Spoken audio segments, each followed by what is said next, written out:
I've been dating my fiancée for 4 years and have been engaged for 7 months. We are trying to plan out a wedding for roughly fall next year. Her childhood was terrible and abusive, to put it mildly. Her parents were raging narcissists and she was the scapegoat for her 2 brothers. She was abused and thrown out the moment she turned 18. She was, however, a great student and hard worker, so with some scholarships and a part-time job, she has a great career and is pretty independent. The problem is that she still had contact with her family. None of them have changed. Well, actually something has changed. They have become more financially dependent on her. They enjoy slowly creeping back into her life and emotionally blackmailing her for support or whatever she can do. They're not pleasant about it either.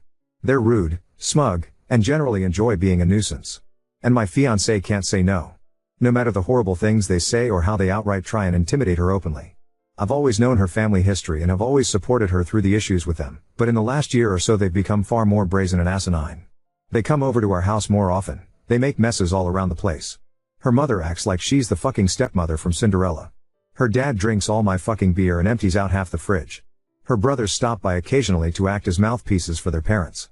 They practically trash the place and leave us to clean the mess. And where is my fiancé in all this? Quietly standing in the corner, practically shaking. I'm no fool here. There is legitimate trauma.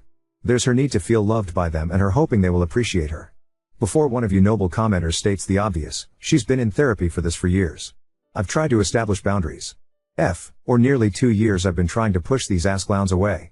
But this is her house she purchased, and no matter of contributions, financial of otherwise, will she let me have a say on who comes into her house. She's been beaten down mentally and emotionally by them for so long. She has told me recently that she wants to earn their approval. How they were right about her. How she needs to be better for them. I've had too many emotional conversations with tears and begging to count, hoping she will take the steps to get better. But she's an adult. I can't force her to do anything. I love her, but I can't help but feel so resentful of what she's doing. It's agonizing watching someone you love, someone who you know deserves so much better, openly destroy themselves for people like her family. It's been painful watching her cry herself to sleep one too many night because of them. I've tried too many times to help her get out of their clutches. But I have to think of the future. What happens when we have kids? What happens when she is postpartum and invites them over? What happens if there is a medical emergency for either of us? What if our finances get tight and they still demand money? This is the in-law family from hell and I won't be able to avoid them. Tomorrow I'm going to tell her how I want to delay the wedding until firm boundaries are established. If she resents, I walk. I can't do it anymore.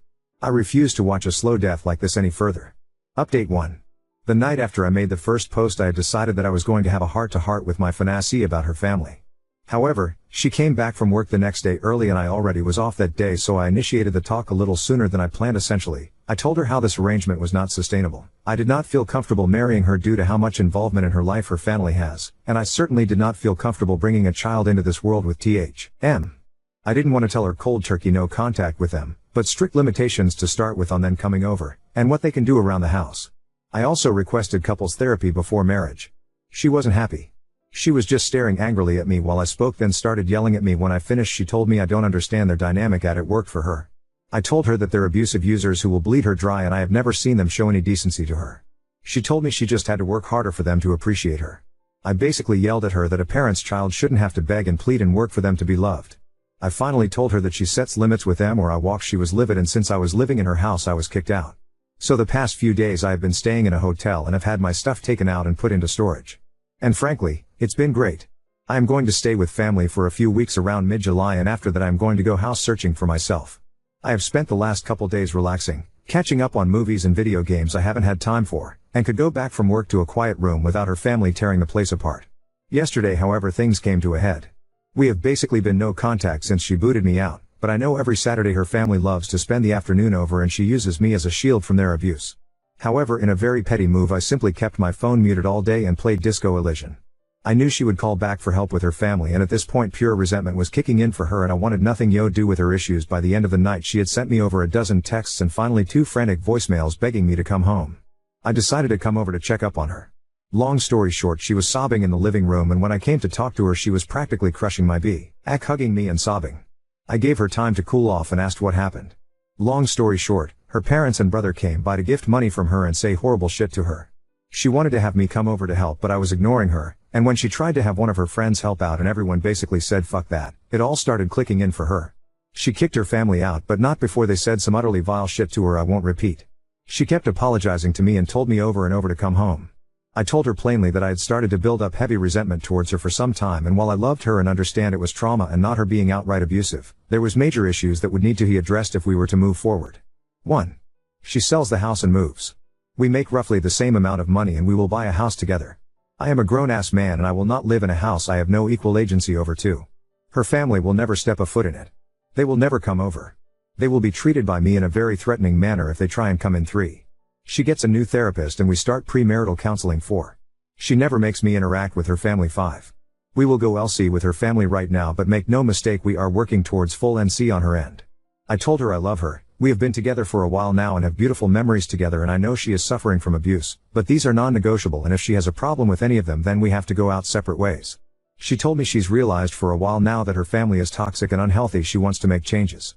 She has accepted, but some of these will take a while to see through. For now I'm going to stay in the hotel until I head back to stay with my family. She is welcome to come over, but I have made it clear her house is not somewhere I want to go. Her and I are both off tomorrow, so we will spend the day here and maybe go out. This is obviously not over yet, but I might not post anything else until mid-August or so. Update 2. Despite all intentions of not updating until much later with the hopes of an improved relationship with my fiancée and her establishing boundaries with her toxic family, we are now broken up. Essentially what happened was, after last weekend where I left her for the time to deal with them herself, she seemed to finally grasp the situation and was open to changes, including boundaries and a possible move.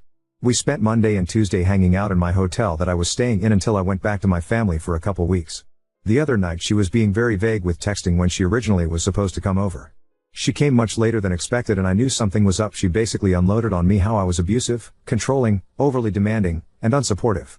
It took me 5 fucking seconds to figure out she was repeating verbatim some sort of rehearsed speech from her parents. And to be honest, I was so agitated at this point, despite making a huge gamble on her, I decided to be a prick about it. I asked her if her family told her to say this. She said they suggested it to her, but she came up with it herself. Suure. I asked her to explain in detail what I did. She said I was living like a parasite off her. I reminded her that I'm paying 50-50 for her fucking mortgage, 50-50 for utilities and groceries as well. I have my own car I pay for. A job that makes just about as much as hers, unlike her fucking leech parents who demand payments on the weekly and raid the kitchen on the weekends.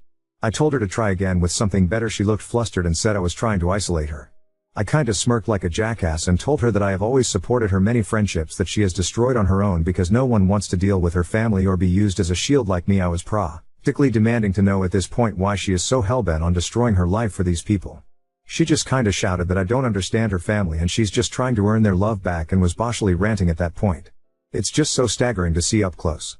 I have ventured into a few subreddits to get perspectives, and if you have any familiarity with them you'll see how people who are victims of abuse by their own family can be so utterly broken by it that it'll wreck their brain to where they truly believe they are the problem and they deserve the abuse. Well, that's how she was. She was utterly broken and didn't want help. She didn't want to get better, she just wanted to get worse. It hit me like a truck, honestly, the realization. I really did feel like a fool for trying, even if it was what I was supposed to do in the first place. She was practically berserk at this point and I was just mentally exhausted and needed her to leave before someone called the police. She finally left, but I had a few concerned neighbors check on me. Some of her friends are aware as they have messaged me checking on the situation. I told them the truth and that I just needed to be alone to think what to do next right now. They have revealed that she has given them similar rants after they expressed concern for her. One had even heard that she may be possibly at risk of losing her job. She is definitely having some sort of mental break. From my understanding, she is now completely isolated. She is actually sprinting into a horrible lonely life right now. There's nothing I can do for her at this point, and as selfish as it sounds, I'm just glad it's going to be behind me. Update 3. Things have kinda wrapped up, but there were some loose ends. I completely forgot to change my mailing address, which I should have done ASAP, so a couple important things got sent to her house. I had to go pick them up, plus a final couple of items I want for my move that I foot there and decided I wanted to actually take. She was being difficult and not responding to messages in regards to them, so I had to go get them from her myself. I brought a mutual friend just in case. Thankfully she was at least cooperative in letting me get my stuff and it wasn't much of an issue. Everything else was, though, she had a lot of nasty things to say. Telling me she was already sleeping around. Telling me how happy she was now that I was gone. Telling me she's finally free of me, how she's going to be so much better off without me. A lot of generic insults and horrible things you would commonly expect from a nasty breakup. And you know what? It was so fucking obvious it was a rehearsed script from her family, and you could easily see how miserable she was. She looked like a mess, like she hasn't slept in days. The house was a mess. She wasn't even yelling it. She sounded so exhausted and broken when she said it. She didn't even smile when she said anything. Just a face contorted in hate and anger. She was not the woman I knew anymore. That person was gone when I was getting ready to leave. She was still going on. I was fed up and told her something along the lines of congratulations. Your friends are gone. Your human shields are gone. Your engagement is over. Your support is gone. Anyone who ever treated you like a decent human being is gone. It's just you and your family. I hope you're happy while they bleed you dry. It probably didn't go like that, but something like it. She just stood there. Literally just stood there and looked at me with indifference and walked away as I walked out the door. As we were leaving, the mutual friend Tiffany asked if I was okay. I reassured her I was, and I'm just trying to get myself set up to go home next week. She also confirmed that she hears my ex did lose her job for not showing up for several days and basically ghosting them. They're going to try an intervention next week and asked if I could participate, but I'm not delaying my travel because frankly I just want a clean break. I know for a fact that if I stay involved I'm only going to be witnessing the slow descent to either a full break or a suicide. I just can't do that. Despite all this, I'm actually excited for the future, and I have realized that I ignored way too many red flags at the beginning. Even with everything that happened, I know I'll be doing good and I'm going to be alright. I expect this to be my final update. I'm still in town until Sunday afternoon, so something could happen while I'm still here, but if anything does, it won't be exciting. Update 4. I'm currently back in my home state with family, refamiliarizing myself with the area. I have 100% decided to stay here permanently and am starting the long process of looking up homes in the area. I've been doing great and hanging out with friends and family. A couple mutuals with my ex-fiancée have let me know what's been happening, and things finally seem to be getting better. The plan was for an intervention Sunday, but Saturday night after her family visited again, she called friends in an absolute manic state, and it finally seems to have clicked how bad she screwed up. It was a full-blown panic attack and meltdown which ended with her in the ER. Needless to say, she finally admits how miserable she is and that she's messed up her life badly. Apparently she tried calling me, but I had her blocked. She still has her job, and that info about her losing it was wrong, but she's hanging by a thread there, and her boss has basically ordered her to use her PTO for a few weeks to get her head on straight. She's a valuable asset there, and they are trying to make sure she can fix herself before they pull the plug on her. Her friend group is extremely close. My ex was someone who was a very helpful and supportive friend, so it makes sense her group is going this far in trying to help her. It is, however, an unspoken agreement that if she goes back to how she was again, that they are prepared to let her sink on her own. She's doing as well as can be expected. Her family has continued to heads her with calls and messages. They've tried showing up to her house but have been firmly redirected by friends and even neighbors. I hope she truly understands the kind of support system she has. As trashy shitshow family disputes usually go, her parents and brothers have taken it to Facebook, which from what I heard has been in my ex's favor, as it has exposed their behavior to many more people and seems to have shut them up for a little. Finally, she had one of the mutuals pass a message to me. Essentially, it was her admitting all the horrible things she said to me were not true and were done by her family, as I knew they were. She apologized for how things ended and hoped we could one day reconnect. Sadly, I had to relay that we need to stay separated for good and she just needs to focus on her healing, but I told her I still care for her and I wish her the best, but this needs to be our goodbye. The message seems to have been passed along and her friends are helping her process that. She's got a long way to go, but I hope she can find her peace as I am finding mine. Now listen to the next story. Weird guy shows up at my parents' house at 1 a.m. looking for me and using details of my life that were valid 20 years ago. This happened 3 nights ago and I am going crazy trying to figure it out. I just moved into a new apartment 1 month ago and I am still unpacking and settling in. I have been using my parents' address as my mailing address, who live a few towns over, 20 minutes away, all of my life. 3 nights ago my parents call me at 2 a.m. freaked out and proceed to tell me this story. Apparently at 1 a.m. someone starts banging on their front door and repeatedly ringing their doorbell. My stepdad walks downstairs and opens the door, leaving the front glass door closed and locked. There was a man standing outside, who looked to be in his 30s, a black hoodie on with the hood pulled up around his face. He didn't have any distinguishing facial features, facial hair or tattoos. The only thing my stepdad said was that he looked to be Hispanic. Neither my stepdad or my mother, who was watching the whole thing out a window, recognized the man. The man says, "I'm so sorry to bother you, but I'm looking for my full name." My stepdad plays dumb and says, "Who?" The man proceeds to state my full name again and says that my boyfriend is worried because I didn't come home that night.